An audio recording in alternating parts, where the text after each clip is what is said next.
Hello, everyone, and welcome to Boss Talks episode 35. I have a great guest today, Stephanie Anderson. She's currently with Grace Hill, but she's been in the industry for 16 years. She is a proud mom of how many kids? How many kids? Four kids. That's right, because she just had one recently, not too long ago. But she is proud about being a mom, but also proud about her work she does in the industry of multifamily. And she's been doing lots of different things and really touched all sectors of it. She's currently a supplier. She's been also with NAA and then worked on site in the property management side of things. But many of you know her. So why do I even need to wait any longer to bring her on? Wait, I'm Evan Happel. I'm with Community Boss, and we have some solutions that really help you with things like managing parking, managing your amenities, and also a great mapping solution with some cool 3D things coming down the pike. So check it out, ask me about it, all the things, and great ways to generate some value and revenue for your community as well. But that is all. No more talk about my product. Let's bring Stephanie to the show. All right, Stephanie, thanks for being here. Thanks for having me, Evan. I really appreciate it. Absolutely. So many people know who you are. You've been in the industry a little while, A little while. 16 years, and you've had the great opportunity to, like I said, be in very many parts of the industry, which is not something really, I don't know if anybody can say.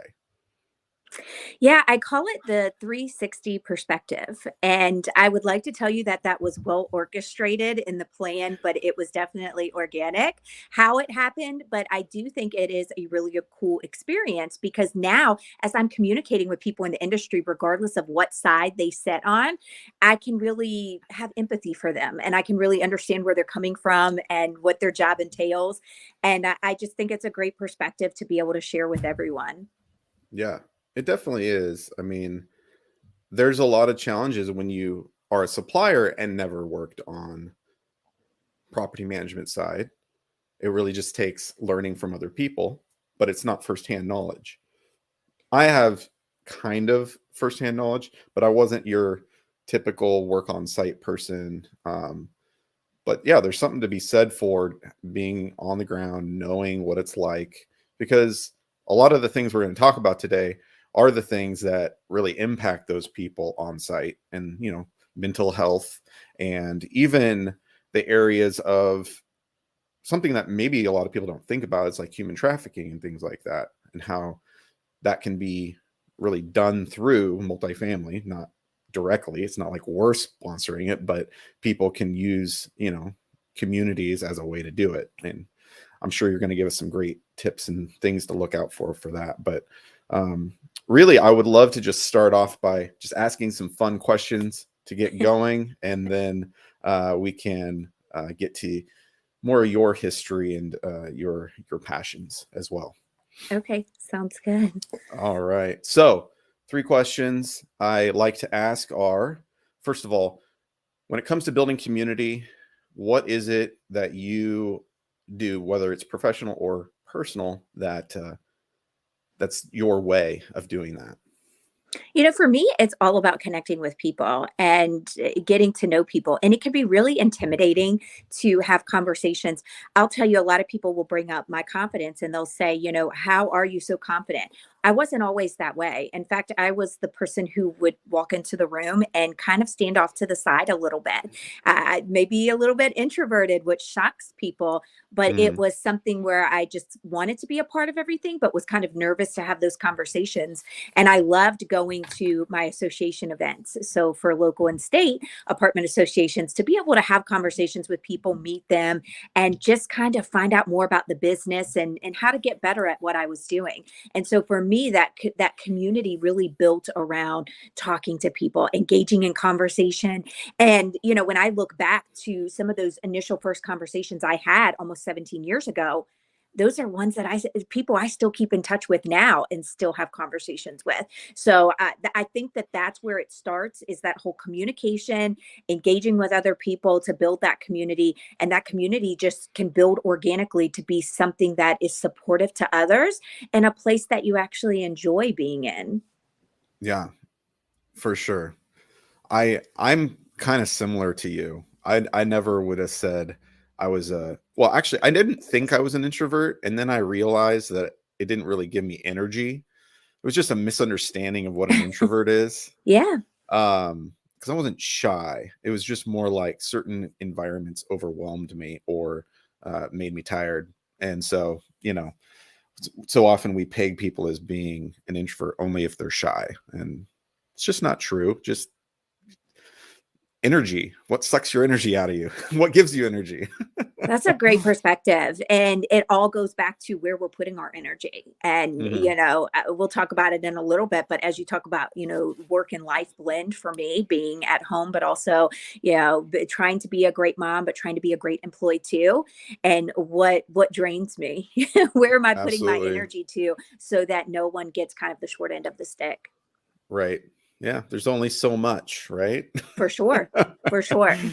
Yeah. Yeah. Some people they come across as if they have endless energy, but it's not true. Yeah, people will say that about me. And I say, well, home is where we are the most comfortable, whether we live alone or live with others. That's kind of where we let our hair down and be a different person. And that's kind of how it is for me. When you see me out in public, I'm usually high energy, but at some point, I've got to recharge those batteries. Yep. And that usually happens within the four walls of my home. Yep. Yes, definitely. All right. Kind of tied to community. When you have people over to your home and are being hospitable, what would you make them for dinner? Oh boy. Okay. If my husband was up here, he would just laugh, laugh, laugh, because I am not the cook in our family. That would We be have a my trend husband. here. So I would probably help set a menu that he Okay. would then cook. That's funny. What we love is if people are over, a lot of things that are, quick hand bite type foods, appetizers and things, because again, it's all about that gathering, getting people together. And, not that I wouldn't love a formalized meal, because I am a big pasta person and could eat that every day for the rest of my life, probably anything Yeah. Italian in general. But for me, I think it's a lot about having like those smaller bite foods, so we can engage in conversation and just enjoy each other's company. When we Yeah. shut down for the pandemic, which is hard to believe 3 years ago, it really put it into perspective how important those interactions were. And just the simplest meeting someone for coffee or having a friend over, because, that was really taboo, as you didn't go in someone else's home. You didn't know where the germs were when the pandemic first came out. And so now, we value that time even better. So I would like to tell you that there's a specific food that I would make. If my husband was not here, I would probably have to get it catered or make spaghetti. Uh, Actually, funny story is that my kids, when they were well, my oldest is 13 now, but he had to put together a recipe book when he was in elementary school. And the recipe was, what does your mom make best in the house? He said Kraft mac and cheese. Well, you had to actually write out the recipe to publish in this book that they were going to share with all the parents. And I just giggled because he brought it home. I had no idea he was doing it. And I read it. And he literally said, well, she adds the perfect amount of water and stirs the powder, puts it in the microwave, and it's always the right temperature. And I was kind of embarrassed when I was looking at other recipes, because these moms were making things from scratch and their kids knew that. But you know what? You can't win them all. And I am who I am, and I cannot change that. So Kraft mac and cheese it is. Well, and it sounds like it was microwave Kraft mac and cheese at that. Easy It Mac? was. Stop putting me out there, Evan. It was. I mean, it wasn't even the stovetop kind, because that's like a whole nother level. And we have to dirty up a whole nother pan. So yeah, guilty. Well, this is fun. This is fun to know about you because obviously, you're big on your family and everything, and you know, y- being a working mom and all that stuff. But it's fun to hear that obviously you got to find time somewhere, right? And it's like, all right, hubby, go make the food. It's true, and he likes doing that. Now, I will Yeah. fight him when it comes to who puts, who gives the kids bath at night or reads the book, or there's certain things that I am like, that's my time and I want to do it, and he happily gives those things up. So it is that good balance. But I will not fight him in the kitchen. I will not. That's funny. Well, that's good. I'm glad we're to a place in most, at least, relationships where we're like the stereotypical gender roles are kind of getting thrown out the window, and it's like, all right, Yes. who's just gonna help make things work? Yeah, I mean, people ask me a lot how I do it all, and they'll use terms like super mom and superwoman. And I think in general, people just, you do what you have to do. And when you're faced in situations, you push through and you persevere. But at the end of the day, it's so much better when you have someone else that can help you. And maybe that's not a partner in terms of a spouse or significant other, but maybe that village is a friend, it's a neighbor, it's, someone in your community, another family member that really, helps you to get things done. I know that there are single moms and single dads out there that do it every day by themselves. I was actually Mm, raised by a single mom. So I 100% can just say that those are the true superheroes here. And I could say I don't know how I would do it if my husband wasn't here. And I'm sure I would find a way because, again, we're always going to push through. But I'm so glad he's here to yeah, help because my kids needed to eat for sure. there's there's always Costco. For sure. We definitely lean on some Costco ready meals. Yeah, for sure. As soon as people are doing, our kids are doing different sports and activities and all this on top of everything else, it's like, how do you fit? You're either eating out or you're finding a shortcut because, like, Yes. how are you doing it? And thankfully, like, not everybody can even do this, like working from home. It's like, oh, we have the privilege of making food even maybe a little earlier. But like, if I was driving, that means we'd be eating at 7:30 at night or something. I don't even know. Like, I don't know how that works. Yeah, that used to be my life, is literally coming home, and by the time you pick up the kids from daycare and you get home from a long day at work, and in property management, the on-site teams, they don't always get to leave. In fact, Right. 9 times out of 10, they're not leaving right when that clock stops. They're having to finish that sale or take care of that resident need or fix a light that's out for a safety concern. There's all these things that are happening, and they come home even later, and Yeah. that's difficult. So thank goodness for the shortcuts. The I always giggle when I think about the microwave because that's like our primary way of anything I would cook in the house, right? The Hmm. microwave, actually, when I was being brought up and I was a little child, it was super expensive. They were hard to find, and it was not something that came easily. And we, to be able to have something like that is such a lifesaver in so many ways. Yeah, it can be for sure. All right. All right. So, third and final question. Okay. What is your go-to coffee drink? We actually have our own coffee here at Community Boss, and Really? so we have a little bit. We had to embrace the fact that we're up here in Seattle. We really had to go with our roots here of being a coffee culture. So we do have coffee. You're going to get some, um, and yeah. So, what's your go-to coffee drink? All right. Don't have a panic attack, Okay. but I'm not a coffee drinker. Oh no. Now So let's just back up. bourbon? Okay. Just Let, it's only bourbon? Is exactly. that Okay, so let's put it in reverse. Um, I I don't have a problem with coffee. I've just never been that person that wakes up. I often think to myself, maybe I should be. Maybe it would give me more spunk. But I'm just not. My husband and I are both not coffee drinkers. It Mm, has nothing to do with health or wellness or anything like that. It's literally just I didn't like the flavor. So if I'm out and like there's a Starbucks or a Dunkin', I usually try whatever the sweeter drink is. So I love an iced coffee. It would usually be on the lighter side. So like a blonde or a really light type coffee, and then lots of flavor in it, whether that's caramel, vanilla, any of those things.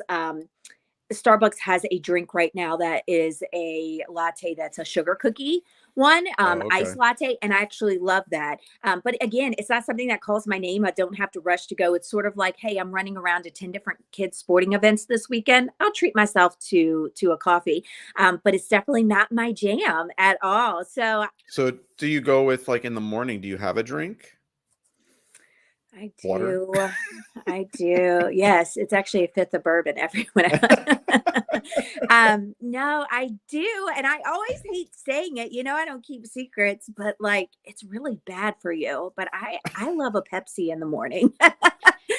Hey, It like you're gets not the me going. first. It's the caffeine and it's Yeah. I know it's horrible. I'm super fortunate that my children, even my oldest being 13, still only drinks water or sports drinks. So he Mhm. won't drink. None of my kids drink soda. And I'm glad because it's sort of like they watch and learn, and I don't want them to fall, to that Yeah. addiction. But yeah, Right. that's my guilty pleasure every morning, a All Pepsi. right. Pepsi. Sorry, no Did excitement here, but y'all are learning a lot about me today. have you tried the oh gosh.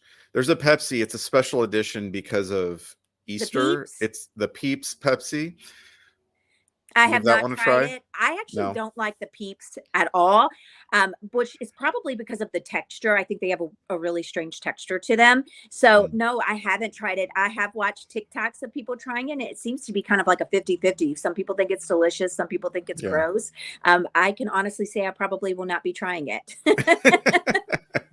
That's okay. That's okay. It's probably just an added you know, half a cup of sugar in there or something. As So if it needed any more. Yeah.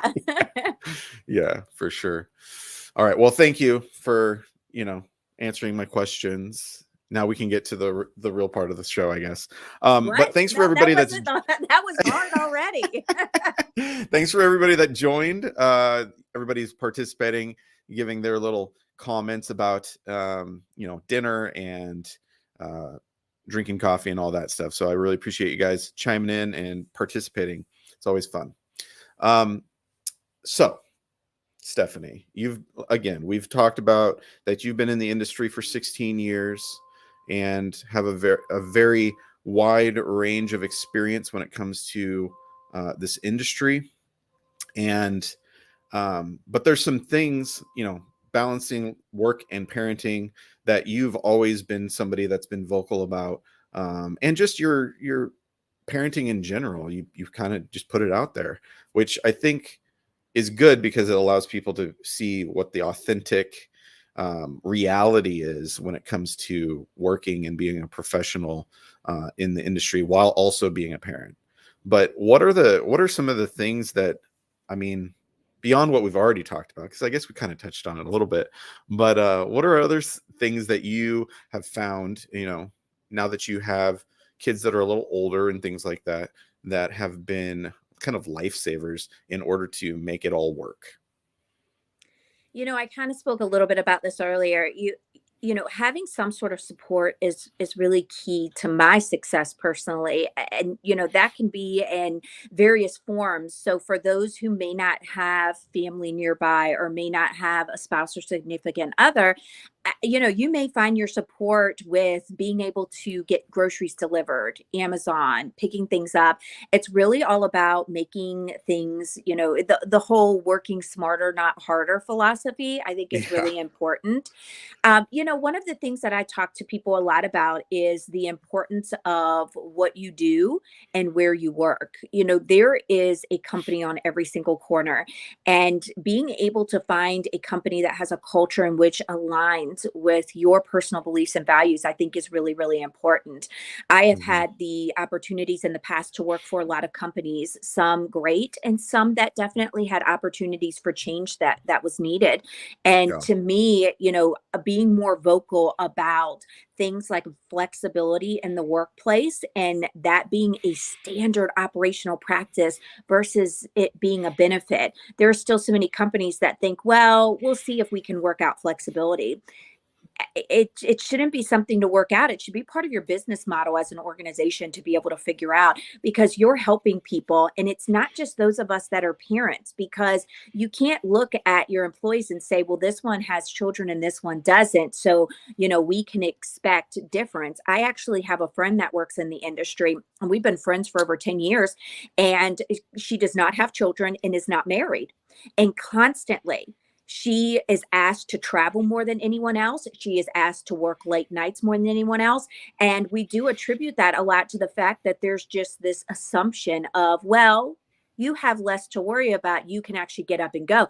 But the realistic thing here is that it should be kind of uniform for everybody to have that flexibility, whether you're a parent, you're taking care of ailing parents, or maybe you just need that separation, right? Everybody deserves to have, an opportunity to do things outside of the workplace that can prevent them from having, mental breakdowns, or to help them to just refresh and recharge.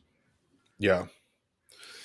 Yeah, and we really do need to find ways to do that, right? Like you got to recharge somewhere, because, and like we said, whether it's Easy Mac or getting a delivery of groceries or whatever, like you got to figure it out, right? And I mean, especially, I mean, obviously people have their their food things where they can't eat certain things or whatever, Sure. but you know, it's still like, how do we cut corners? Because I don't know if you've ever tried like crazy diets like Whole 30 and things like that. It's like I feel Yeah. so good when I do things like that, Yeah. but it's like, how do I sustain it?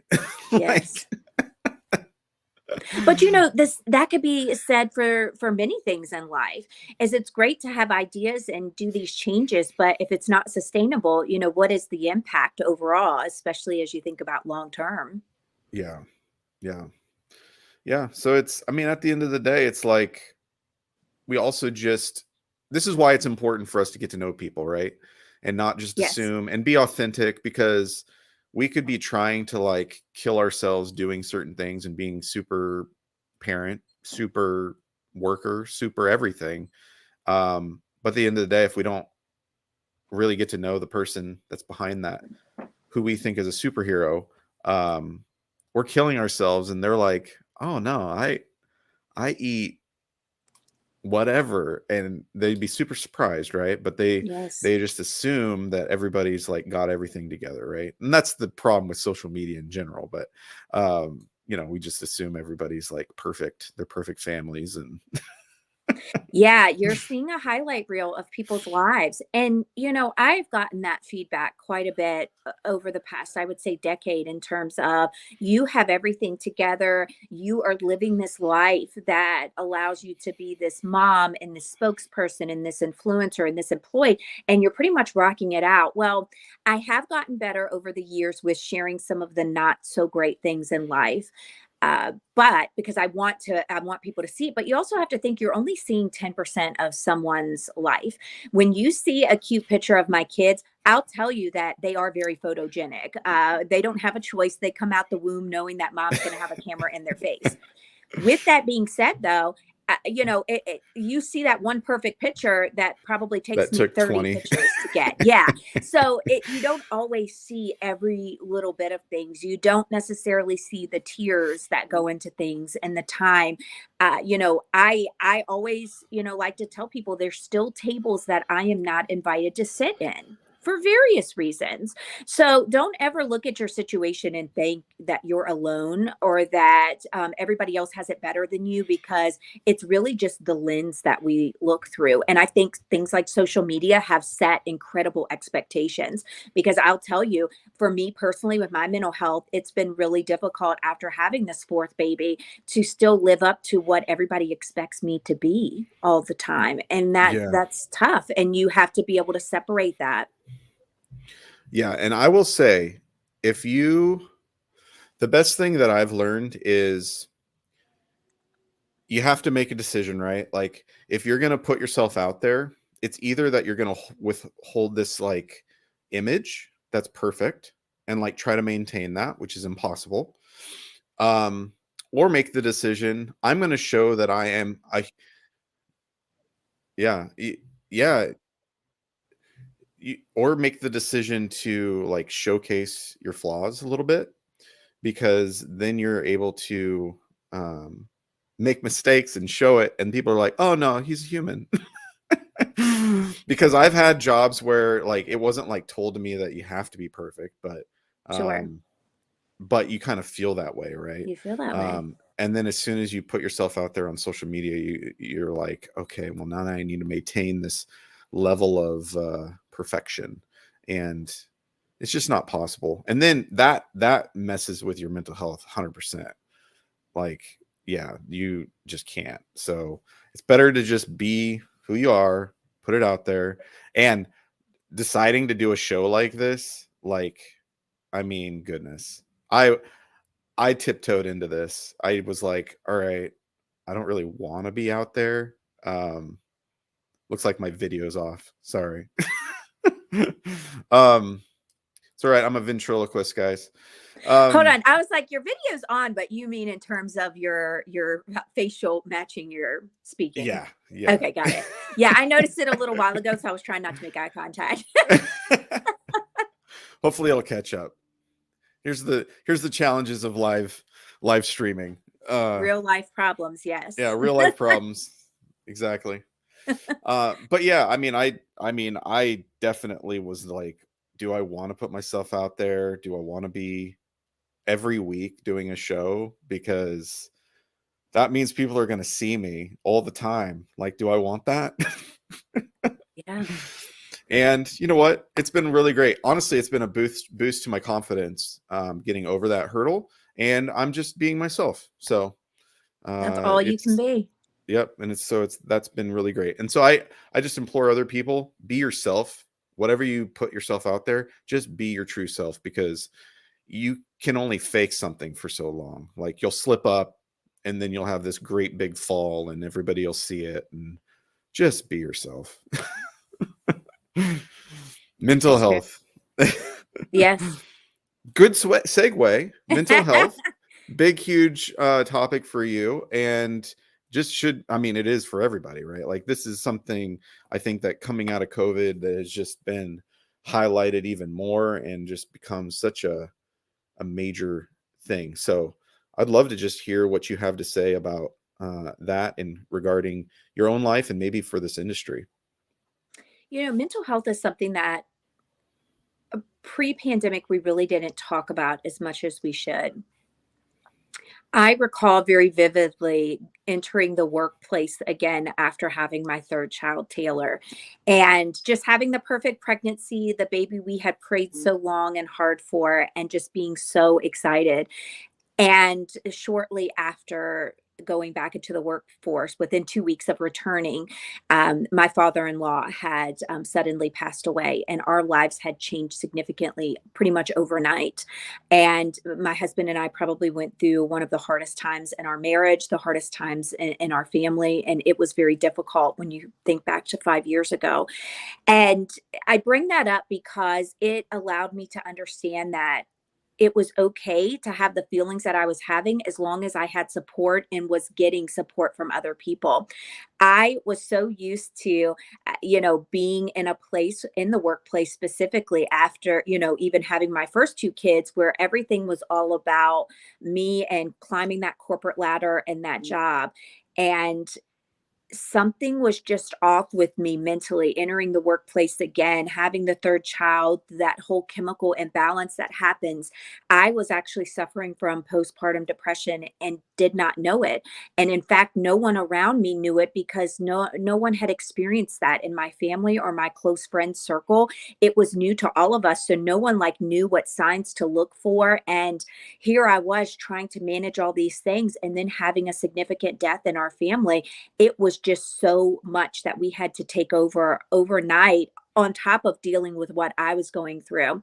And I didn't know how to talk about those things because even when I went to a doctor to say, hey, something isn't quite right, I don't know what's going on, it was, oh, you'll be fine. You'll be fine. It Mm, was kind of like brushed off, which all goes back to, healthcare in America, women's health, postpartum health, and lack of healthcare for that. There's a whole bigger conversation we could have, Evan, but for me, it was kind of a learning process of I was not okay. And how did I get back to a place where I could be okay again? Find my passion again. And, because I loved this industry and loved so much of doing it, but it was definitely a little bit of time for me to heal. And it took having a supportive workplace, a supportive home, in a couple of years to really get back on track or to be back to where I wanted to be. Fast forward, and I was working for the National Apartment Association, and I oversaw the operations committee.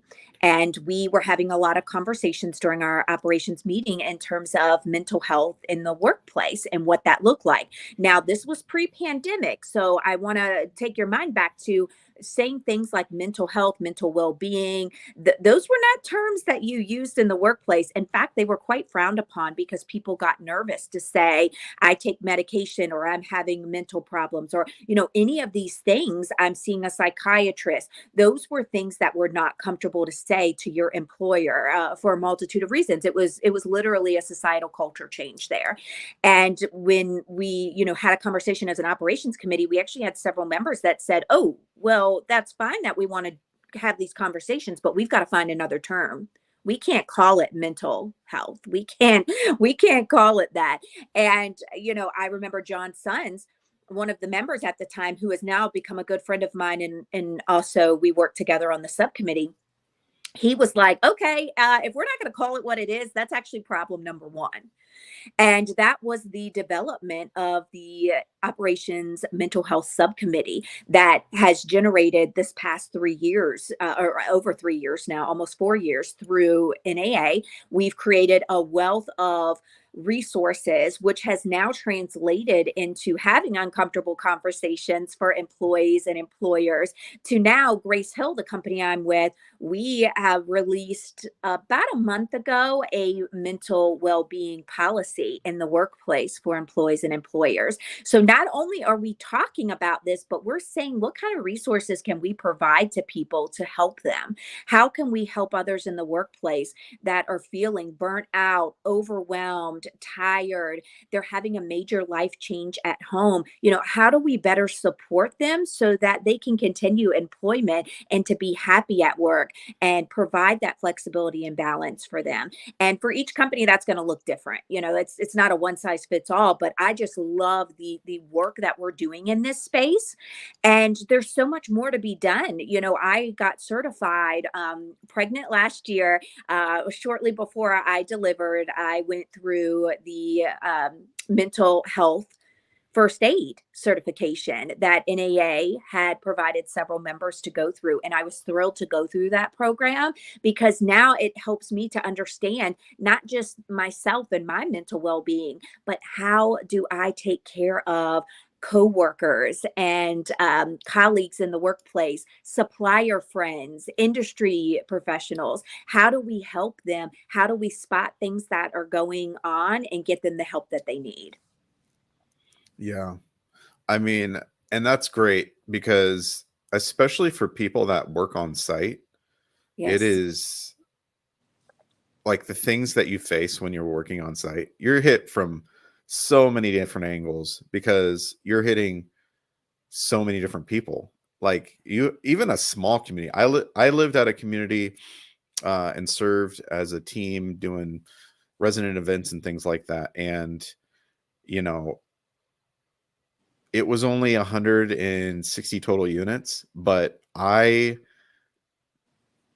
was faced with so many mental health challenges amongst those people. And so a manager sitting there, um, they're just a captive audience to what's about to come. Like somebody's just going to walk in the door, and they're going to want to chit chat about their life struggles.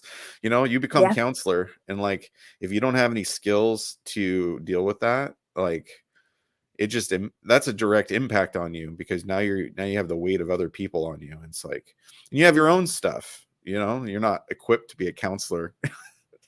So it's true. that's really it's great that that's something that's been started. And I know there's only a handful of you guys that are um I guess certified in being the mental health first aid folks, but got to start somewhere, and hopefully it just grows from there. And I think it will. NAA is really committed to helping other members get trained on this topic and to bring training as a whole on this topic to the industry. And many of us are committed to teaching that within our own companies and then teaching that to other industry professionals. So I think it's baby steps in a lot of ways, but we have just come so far compared to where we were before, and we have a lot of work to do. There's no doubt about it, but I'm definitely pleased with where we're going, and I think our industry is doing a great job to try to lead the way with making changes concerning mental well-being. Yeah, I'm just gonna switch. Okay, well, now your mouth is matching your voice, so Exactly. Yeah, I need to figure it out. I got a new camera, everybody. Higher quality just means that it may not work. I think I'm the problem today because I seem to be having IT issues across the board. I'm carrying No, that aura, so sorry about it, Evan. no, it's not your fault. I definitely have had my share of, this is my burden to bear. I chose live, and here we go with all the challenges. But I don't want to get sidetracked with that. This is an important topic that we're talking about. But yeah, I think the more we can do with mental health, the better. I think that the more we can remove stigmas, the more that we can remove like this, again, keeping up this facade of like everything's okay, and I don't need help, and I don't need time off, and Say it and again, that's Evan. The PTO is so huge. People don't necessarily correlate that to mental well-being, and they think that some companies have policies in place where they'll pay you out at the end of the year if you don't use the PTO, and it's hard because people are struggling financially. Inflation has been at an all-time high, and here's your company saying, "Oh, we'll pay you out at the end of the year for any unused vacation." No, tell them to take vacation. Something that I have really combated over the years with people. I'm getting ready to take a vacation in a couple of weeks for my kids' spring break. Borrowing in a dire need PR emergency, you're not going to hear from me while I'm gone. And because I have to set that standard, because in the past, my employees have looked to me for that. And if I say, hey, I'm off tomorrow, but I'll be available all day by phone, how yeah, often do we hear people say that? And let me be honest, their intentions, I'm sure, are very pure about it. They want to right. continue to support people when they're not there. The Hmm. problem is that sets a tone. So if Yeah, your upper management is saying, oh, well, I'm off, but you can still contact me. that No, means everybody has to. that means everybody feels like, oh my gosh, I'm going to be looked down on if I don't. No, Hmm. take that time off, recharge your batteries, literally invest time in what makes you happy, whether that's family, beach, whatever. I mean, it could be sitting at home binging Netflix. Who Yeah. cares what that is? The fact of the matter is, it's your time away. It's your time to use, and you should do that. And I want employers to set a standard in their culture to ensure that your employees are doing that. And it's hard because we all have this mindset of, when I come back to work, is it really going to be worth the vacation? Because I'm going to have hundreds of emails, and I'm going to have twice the amount of work, and I'm going to have to work late and play catch up.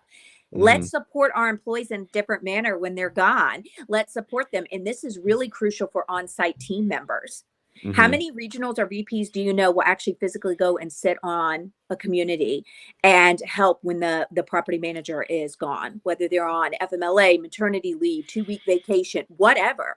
Right.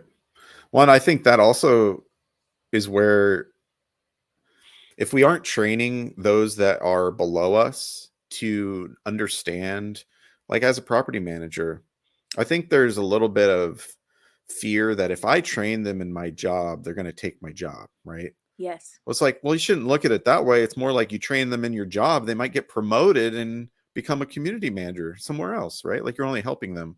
But if they don't know your job and they can't help when you're gone, then you're setting yourself up for failure, right? Because you're now having to be there all the time. Like you can't do that. It's true. And I believe a great leader always has a predecessor. You have invested your time, energy, and knowledge into someone else that can do the job with or without you. Yep. Yep.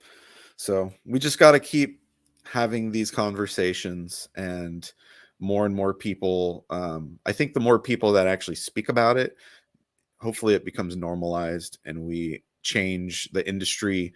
Like the unspoken rules that we've created of like, don't take PTO and, Yeah. all the things, right? Like I've experienced it in my jobs too, where it is about modeling, right? Like, Yes. and that even goes for myself. If I'm not modeling it for those that are under me, then it's still reinforcing something. And the Yeah. idea of like being available when you're on vacation, it's like, well, that's meaning you can't unplug, right? So it's so easy to be connected still.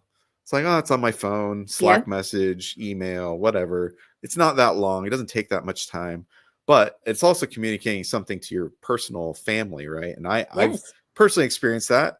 My spouse doesn't exactly like it when I'm like, we're on vacation, yet I'm answering a message. Yes. So yeah, it is about modeling, and it's a big part of it. And myself included, I need to do a better job of that. Well, I think we all do. And I think the more we talk about it, the more we become self-aware.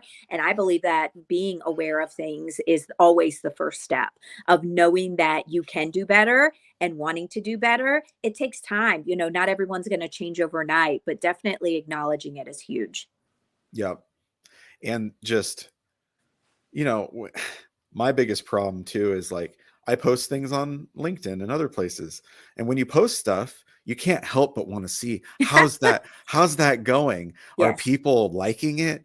Are people seeing it? And then you just constantly look at it and it's like, okay, I got to shut that off at some point. And honestly, I can see that tomorrow. I don't need to see it as it's happening. Like it It's is a tough problem. though. I will have anxiety if I don't have my phone near me.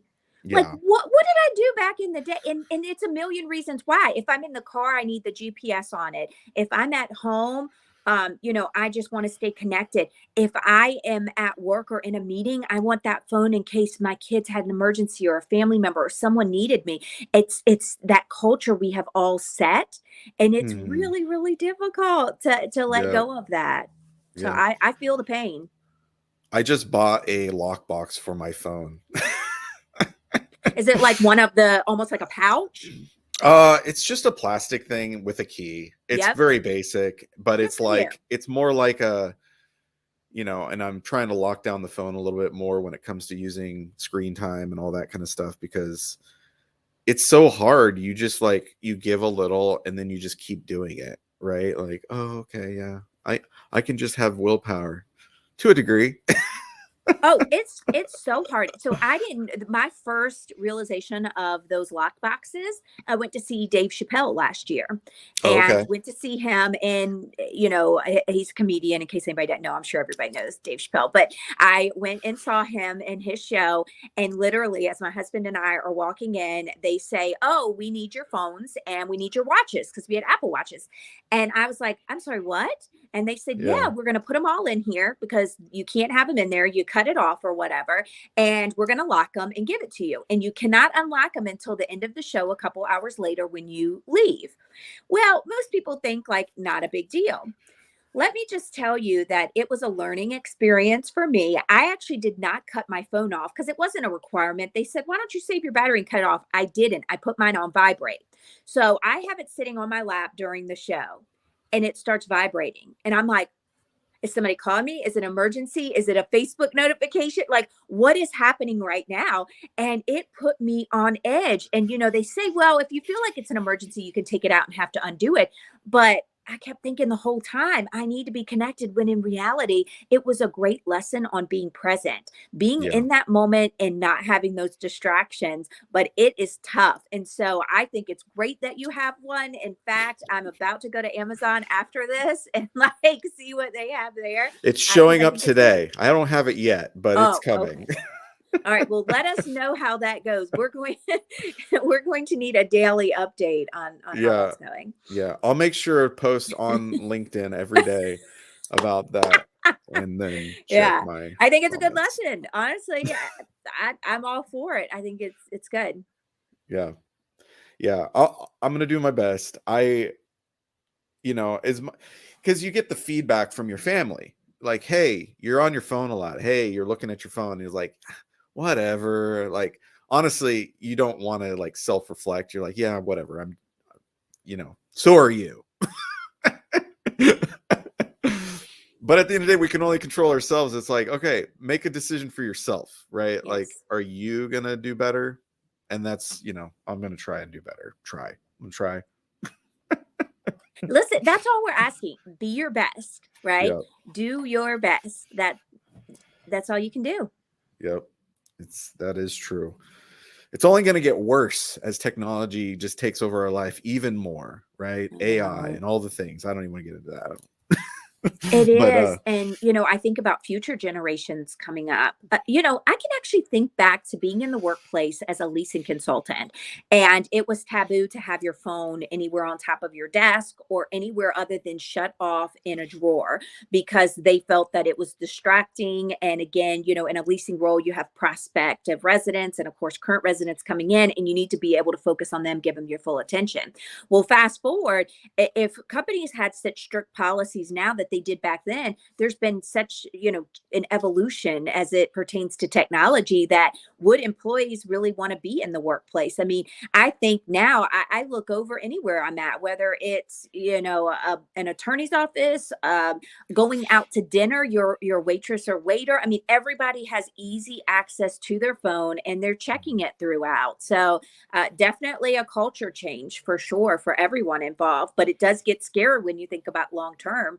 I mean, shoot, my 6 month old probably, I mean, he'll probably know how to use a cell phone better than me in 2 years, because oh, kids are learning those things, and it's just the culture they're raised in. Technology is 100%. king. My 11-year-old who we don't give him a phone, but we have an extra phone and he messes with it. And he brought it to me and he's like, no, he saw me on my phone and I had a picture and he's like, oh, Dad, did you know you can make a sticker out of your image? Like you can hold down on a person and it does an outline of them and you can Yeah. share it to other places. And I'm like, why do you know that? It's crazy. Yeah, it is crazy. I'm like, they just literally have grown up with technology, Yes. and whereas we were like injected with technology as it was progressing, but they literally have it all. Yeah, So it they'll is. never know the damage that comes from a bag phone, not even flip phones, beepers like pagers. I Yeah. always kid when the internet goes out at our house, which is rare because luckily we're in an area that really doesn't have problems. Knock on wood, right? It would go out right now. But like Right. with internet or power, and anytime we've lost internet, I mean, the kids freak out within 30 seconds. Like, what? I'm bored. I need to get on. Like, and I'm sitting here thinking, you would have never survived the AOL dial-up days, because let me tell you, that was No not for the kidding. faint at heart. No kidding. Yep. Yeah. Oh, the days. Oh, the days of dial-up. Yep, they'll never Joel, my know. boss, he declared that he wishes it was the 80s. So, that was a better time. Yeah, it wasn't.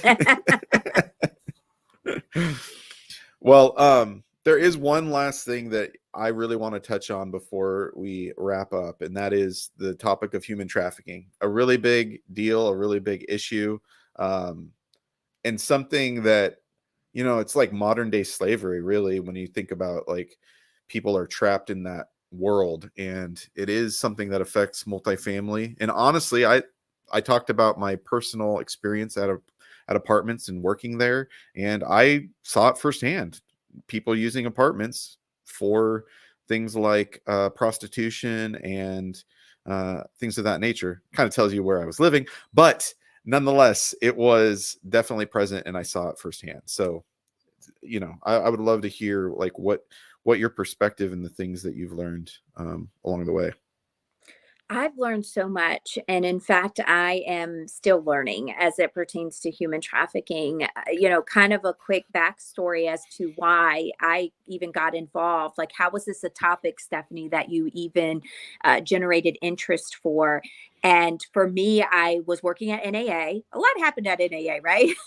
You're hearing that. But being at the core of members and their concerns, our PR team got a call in 2018. It was like December of 2018, right before the holidays. And our PR team got a call that said, hey, it's about to go public, this major lawsuit against a hotel chain that is like multiple hotel chains that are well-known brands that we've all stayed at. And they Mm, said it is from a victim of human trafficking that felt like it could have been prevented. There were signs, there were signals, and no one even did anything. It was sort of like the whole see something, say something philosophy, and nobody said anything. And so this human trafficking survivor now felt very strongly that she could have been saved. She could have gone through a lot less stress and trauma had they just known the basics of what to do and had protocols in place. So why mm, is this important? Well, because when I was working for NAA, we really tried to stay on top of anything that was happening in the legislative world, the PR world. And typically what we see happening in the hotel industry and hospitality industry, it's going to come to multifamily. The question is always how quickly, will it mhm, hit rental housing? But we said, what are we going to do to prepare for it? And that is when I talked to one of the members that sat on the operations committee that I oversaw. And she told me that she had gone to a breakfast event and that there was a nonprofit company called I Empathize there, and that she found some good information and she was happy to share that with me, the contact information. Well, through that, not only was a partnership with NAA and I Empathize bloomed, and we did webinars and a best practice and some policies and things. Then coming over with Grace Hill, we created the first approved course for human trafficking in the state of Florida, which was a requirement, a law that was put into place for anybody working in the rental housing or hotel industry. Within 90 days of employment, they must be trained on what to look for in human trafficking. And so then we rolled out that course, not just for Florida, but all states, because we shouldn't have to wait for things to be band-aided before we're more proactive versus reactive. And then Grace Hill has really gotten a more formalized partnership with I Empathize that is continuing to blossom. And we're working on some new courses and things that will be released this year. So for us, it's really about having those conversations, and it's about breaking the mold. One of the biggest things for me, kind of eye-opening experience, is the myths, the things that we think we know about human trafficking. Let's talk about the movie Taken one, mhm. two, and three. Liam Neeson, Yeah, love those movies. Okay. They're great. They're thrilling. They're exciting. I thought what I needed to know was based on that. Realistically, everything that we're seeing in these movies, which are very cinemized and Hollywood style, there's some little truth nuggets in there, but the fact of the matter is that that's not at all what human trafficking doesn't just happen in third world countries. It does right. not happen with people you don't know. In fact, it's more prevalent that you or I could be trafficked by someone we know and trust versus a stranger. Now, that's not to say that when you go to Target, because Target has been, a big one that has vocalized things happening in their store in terms of people trying to snatch children and snatch women and things of that nature.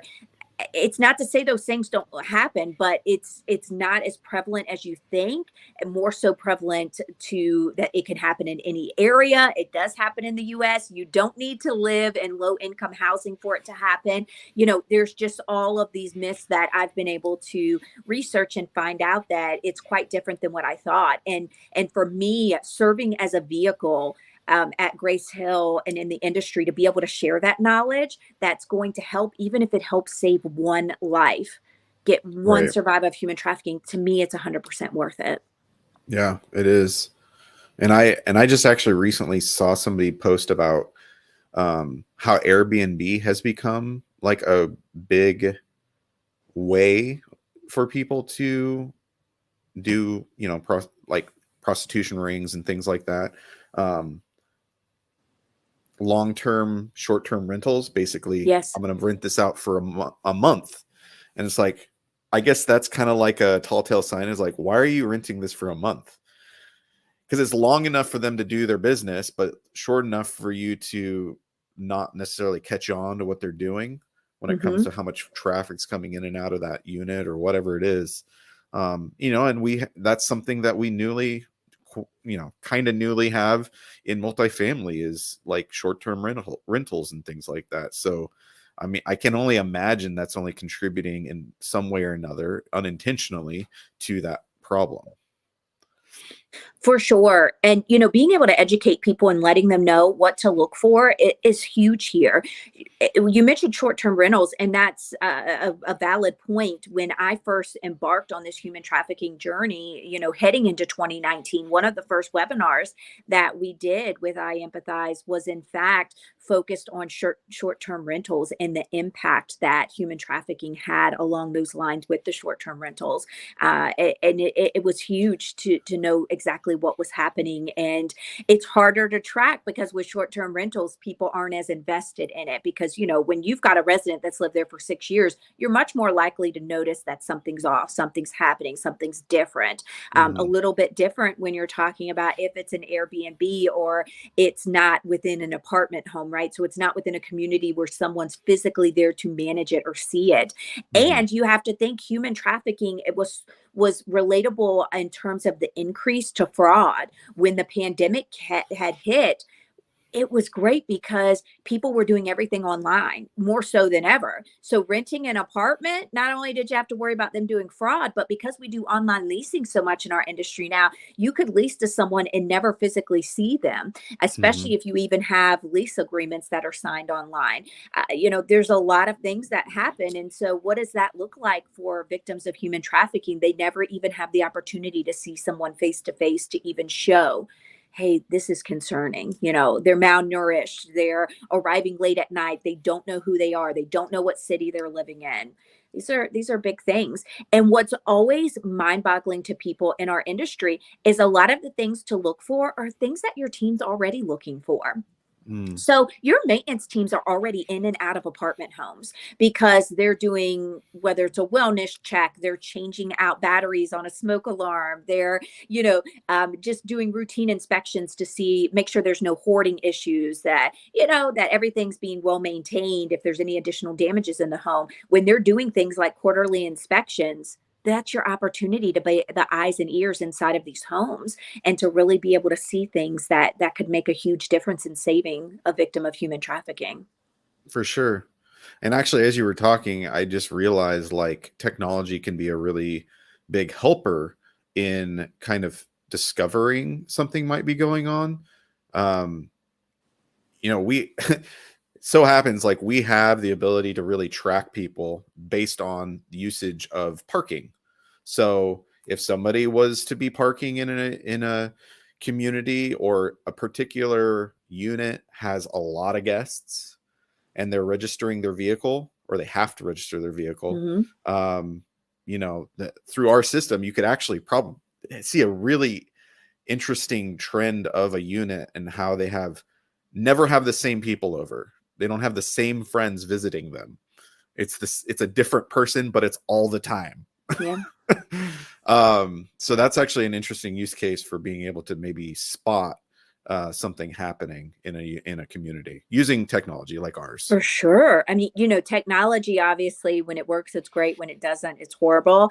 But it could definitely be used to assist in situations like this. I mean, with human trafficking now too, we also have the ability to text, if anonymously, to a number that allows people to say this situation looks a little questionable, and Right. let someone else take that, because again, I never want to ask property managers, maintenance supervisors, any of your on-site team to put more work on their plate. They have so much work already. But to be able to see something that you're already seeing and notice that something's off, and just be able to send a quick text, or to have a company policy in place that allows you to know what to do, so that you're not adding more work to yourself. It's sort of like why some people won't call the police about things. They're like, Hmm. well, crap, I know that something bad is happening, but I don't want to have to stick around and fill out the police report, and I don't want to be involved, and I don't want my name Hmm. on things.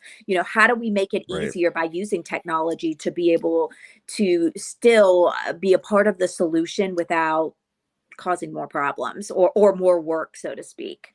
Yeah. I mean, the first time I called the cops was when I was living in those apartments, and it had to do with, to a degree, prostitution and things happening in and around my community. And it, it is something you have to get over, this idea of like making the call to the cops and it coming back on you, because it's Yes. like, if you don't say something, they just don't know, right? The cops don't know, they're never going to know. If you're going to wait for somebody else to do it and assume they're going to do it, Yes. then they're thinking the same thing you are. Like, I don't want this to come back on me. I don't want to call. I don't, like, you just have to do it. And really, honestly, now that I've done it a few times, I'm like, all right, I've called the cops a few times. Well, that's really good to know, Evan. Evan is the cop caller. uh, but no, I totally get it. And I think using technology as a way to help with people. So there are people out there that are also afraid to call police and get involved, not because of the additional work, but also because maybe they're not in our country legally, or Mm, maybe they are scared because they're in a domestic violence situation themselves, or there are all these different barriers, unfortunately, that happen for people. So if we can remove that stigma of you're going to get in trouble because of something else you're done while you're trying to save someone else, I'm all for anonymous technology uses. Let's mhm. open up those gates so that people have options without them being criticized themselves. Yeah. And actually, we have a couple questions regarding this. So Joel was just asking if there's any classes that are associated with getting like your CAM or anything else designations that incorporate this particular topic. Great question, Joel. So, unfortunately, no. The current CAM, the Certified Apartment Manager credential through NAA, does not cover human trafficking. So, there's not a course that you're going to see with that. However, one, that's a great point, because maybe that's something that should be talked about, since they do talk about a lot of other things. I do know that there is a very heavy lift whenever they're redoing that information. So, something to keep on the radar. But if you want to educate yourself more on human trafficking, you can take courses through Grace Hill. If you have a Grace Hill account, so if you do our training through our learning management system, Vision, that's where you can take the human trafficking course directly on there. Or if you do not, or you're not a customer of Grace Hill, I would love to talk to you, and obviously, have conversations about how we could get you to be a Grace Hill customer. But this is not for sale. So instead, you could go to Visto. If you're familiar with Visto, Visto is NAA and Grace Hill's collaboration. And that is an online learning management platform where you can take human trafficking courses on there as well. And it goes through signs, what to look for. And that's some of the things we're doing now with our partnership, is creating additional content and courses in the form of training and policies to assist with those things.